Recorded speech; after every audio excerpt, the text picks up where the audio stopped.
Actor dubbing artist Saikumar sir கண்டிப்பாக எல்லாருமே தெரிஞ்சிருக்கும். கன்னடாவில் ஒரு பெரிய ஆக்டர். தட் சேம் டைம் ஆதின்ற ஒரு தமிழ் ஃபிலிமில் ஒரு வில்லன் ரோல் ப்ளே பண்ணிப்பார். ஆர்டிஎக்ஸ்ன்ற கேரக்டரில் அவர் நடித்த ஒரு ஓம் நம சிவாயன்னு ஒரு படத்தில் ஒரு சீன் பார்த்தேங்க. ரொம்ப எனக்கு வந்து சரியான கடுப்பாயிருச்சு.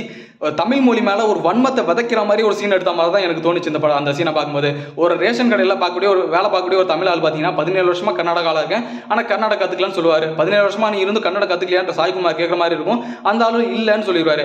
அது அந்த இல்லைன்னு சொன்ன பிறகு பார்த்தீங்கன்னா அக்கம் பக்கத்தில் இருக்கக்கூடிய மக்கள்லாம் சாணி விட்டு அந்த ஆள் மேலே வந்து எரிஞ்சு கேவலப்படுத்துற மாதிரி ஒரு சீனை கிரியேட் பண்ணியிருப்பாங்க. இது எதுக்கு பர்டிகுலராக தமிழ் மொழி மேலே வந்து என்ன ஒரு வன்மன்றது தெரியல. எல்லாம் இது எனக்கு தெரிஞ்சு இந்த ஒரு படம். அப்புறம் வந்து கனகான்ற ஒரு படம் தான் ஒன்று பார்த்தேன். கனகான்ற அந்த துனியா விஜய் நடித்த ஒரு படம், கன்னடாவில் ஒரு பெரிய ஆக்டர் தான் அவர் நடித்த ஒரு சீனை ஒன்று பார்த்தேங்க. அதில் பார்த்தா வந்து எங்கே பார்த்தாலும் கன்னடா போஸ்டராக இருக்கும், ஆனால் கிழிச்சிட்டு தமிழ் போஸ்டர் ஓட்டுற மாதிரி ஒரு சீன் கிரியேட் பண்ணியிருப்பாங்க. கேட்டால் அது வந்து இது வந்து எதுக்கு பர்டிகுலர் தமிழ் ஃபிலிம்ஸு தமிழ் மொழியை வந்து எதுக்கு டார்கெட் பண்ணி இப்படி வன்மத்தை விதைக்கணுன்றதுக்காக இந்த மாதிரி சீன்ஸ்லாம் எடுக்கிறாங்கன்றது தெரியல. நாங்கள் வந்து தமிழ் சினிமாவில் ஒன்றும் கன்னடத்தை வந்து கேவலப்படுத்துகிற மாதிரி ஒரு சீன்ஸ் எடுத்ததும் கிடையாது, எடுக்க போகிறதும் கிடையாது. ஏன்னா நாங்களாம் வந்து எல்லாரும் ஒன்று. கன்னடா, தெலுங்கு, மலையாளம் இவங்களாம் வந்து ஒரே ஒரு இங்கேருந்து பிரித்து போன மொழின்ற ஒரு உணர்வோடு தான் பார்த்துருக்கோமே தவிர கேவலப்படுத்துற மாதிரி யாருமே எடுக்கல சீன்ஸு. நீ இனிமேட்டாவது இந்த மாதிரி எனக்கு தெரிஞ்சு இந்த 2 ஃபிலிம்ஸ் வந்து ஒரு டாக்ஸிக் தமிழ் மேலே ஒரு வன்மத்தை விதைக்கிற மாதிரி சில சீன்ஸ் எடுத்திருக்காங்க.